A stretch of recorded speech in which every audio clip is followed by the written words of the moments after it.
a very first speech called the Icebreaker. So please, let's welcome Katie.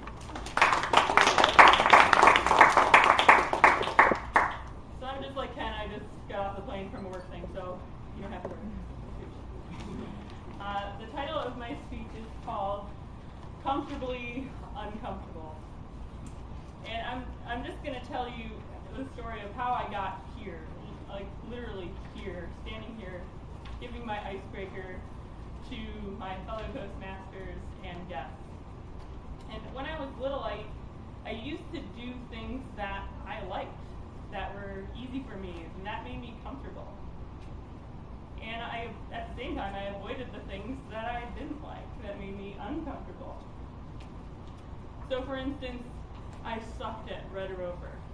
I'm more of a red light, green light girl, or Simon Says. I was really good at Simon Says because I'm like the oldest child, so that works for me. So and as I got a little older, the same thing happened. I played piano and I avoided singing, and I played tennis and I avoided soccer. I was terrible at soccer. And that continued to school. I avoided things, any speech-related classes, which I'm really kicking myself right now. That would have been helpful. So pretty much growing up and through my childhood, I did the things that I was comfortable with. And I realized that doing that, I didn't really challenge myself. And then fast forward to now, where I've been through some challenging stuff and stuff that's made me very uncomfortable. Like college. And I just remember getting to college and being like, what the WTF? I have no idea what is about to happen, and I have no idea what classes to take. I have no idea how I'm going to balance academics and athletics. I have no idea why they let me in. I have no idea where the dining hall is. For a week, I just ate dinner because I had to follow someone there because I didn't know where it was. So, and nobody got up for breakfast. Come on. So, and lunch, everybody was already on campus. So for dinner, I was just like, oh, you guys are going? Yeah, me too. So I had to tag along. But, and those 4 years were probably the most difficult for me. I had a really tough time. It was very challenging, but it turned out okay. I made it through. I met some great people, and it turned out to be a great experience. And the second time I remember being really uncomfortable is traveling with my then boyfriend, now husband. This is our first trip. Okay, so first trip is like a big deal. So, but we didn't do like, hey, let's pop over for a quick weekend somewhere. We didn't like drive up to Milwaukee. That would have been great. We spent 10 days in Argentina. So it was a big gamble.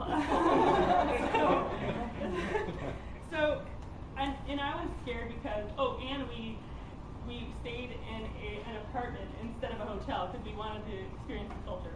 So there goes that crush. You can't just go and ask the hotel where to go, what to do, how to get everywhere. So, and I was the one who, I don't speak Spanish, but I'm the one who took Spanish. So I felt responsible, and I felt like it was up to me to communicate.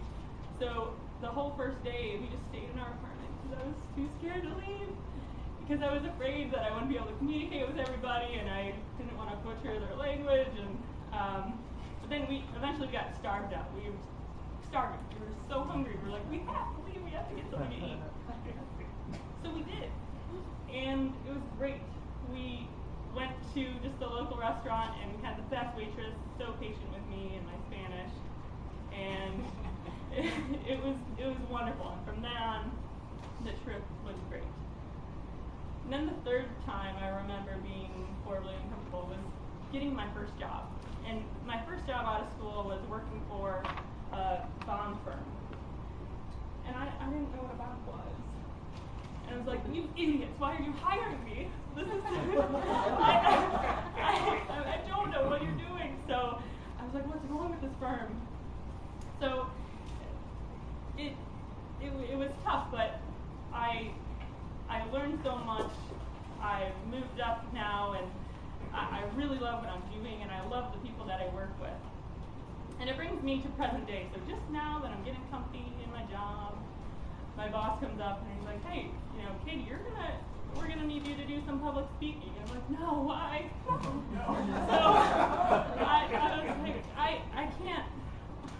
This is getting comfortable.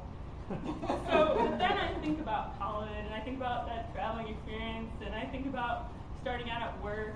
And I was like, no, that wasn't so bad. I found the dining hall by myself eventually.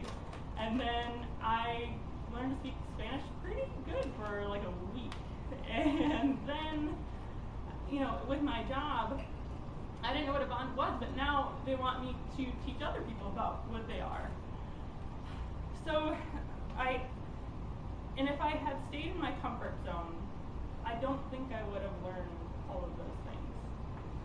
And so even though standing right here, right now, is terrifying to me and uncomfortable, I think maybe it can be just like those other experiences I've had, where I get to meet great people, I might learn to improve my public speaking, and maybe even learn to like it, and that I'm comfortable with.